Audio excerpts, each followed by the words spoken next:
Hello there. Welcome to Banned Book Talk. My name is Colleen. I am a Youth Services Librarian with the Corpus Christi Public Libraries, and this program is recommended for teens ages 12 and up.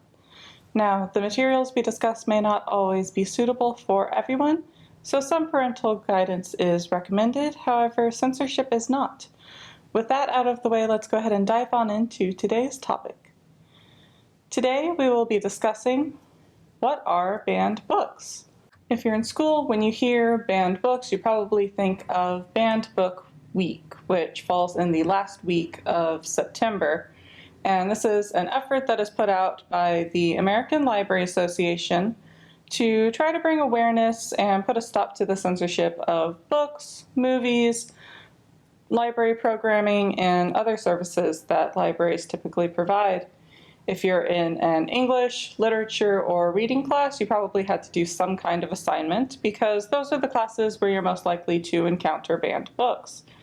A lot of classics and a lot of things that are on required or suggested reading lists have either at one time in the past were on a banned book list or they still are on a banned book list. And we tend to kind of forget about these books after September, after Banned Book Week has passed. But it's a never-ending process for places like libraries, schools, and other institutions that serve the public and serve any kind of student or academic. Which brings us back to our initial question of what are banned books? So it's kind of in the name of it, isn't it? They're books that have been banned or challenged, either privately or very publicly, based on their content.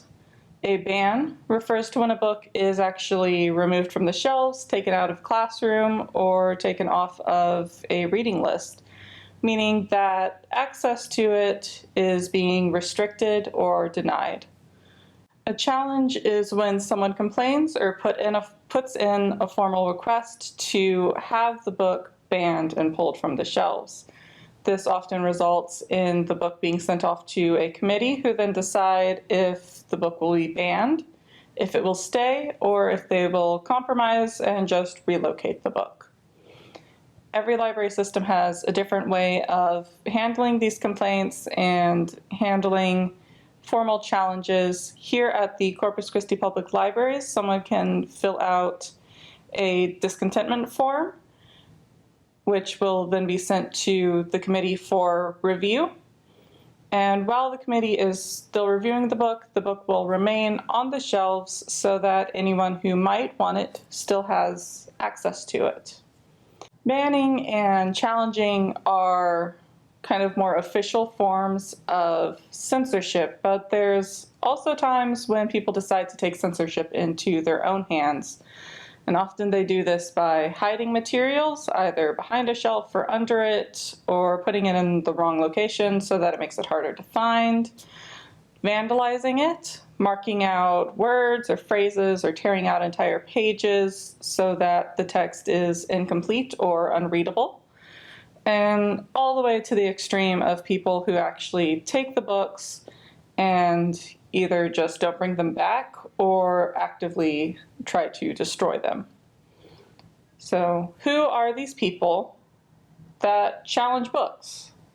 These are usually concerned people or small groups that very strongly disagree with the content of a book and decide that they really don't want anyone else to read it either. As you can see from my graphic here, that almost half of the challenges in 2019 were from library patrons. A smaller but still fairly significant portion came from parents, which actually that 18% is a massive decrease from 2018, so good job, parents. And then there's always a few smaller percentages of books that get banned or challenged directly by a committee, an administrative board, political and religious groups, educators and librarians themselves, a political official, or even students. So why do these books get banned? What did they do? What makes them so terrible? So the simple answer is because they use language or present viewpoints that the individual or group do not agree with. While this usually comes from a genuine place of concern, the problem with it is that far too often these individuals and groups haven't read the books, or they've only read parts, they've only read a summary and maybe flipped through a couple pages, or they saw a picture, or they just read a review online from someone who only read part of the book or only saw a picture. And so they're taking small aspects of the book or just the general idea of the book, and they're taking it out of context, which anyone who's ever read anything knows that context is extremely important in understanding the message that the author is trying to convey. Some of the biggest reasons that are cited for challenging books usually have to do with political and religious viewpoints. As you can tell from this graphic, there was one major area that was challenged in 2019, and that was any books that had to do with the LGBTQIA+ community. Now, this is especially in more modern books, as more books with representation are published and more own voice authors are telling their stories. Another common area where things get challenged is when things are considered age inappropriate, especially concerning children's books and young adult books.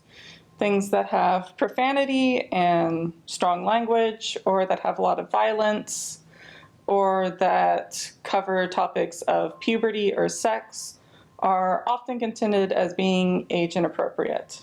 And in recent years, the issue of racial bias, racism, and racist language in especially a lot of the older books has started to be addressed more and more, which we'll go further into a lot of these topics when we start focusing on them individually and start focusing on the books themselves. This has just been a quick little informational video to help you guys understand a little bit more about banned books. Now keep in mind that not everyone is going to like every book, but just because you don't like a book doesn't mean that no one else will. Likewise, not everyone's going to like your favorite book either. You don't have to like every book that you read, and you don't even have to finish every book that you start. If you can't get through a book, put it down, walk away. You can try again later, and if you don't want to, hey, at least you gave it a chance. But never deny anyone their right to read and enjoy it. You can keep up with us on Facebook and YouTube for updates. Go to cctexas.com/library to see all of our virtual programs and to access our online catalog and our online browsing feature. And don't forget to also check out Hoopla and Access 360, our two digital platforms, where you can get access to ebooks, e-audiobooks, and even movies and music on Hoopla. Until next time, bye.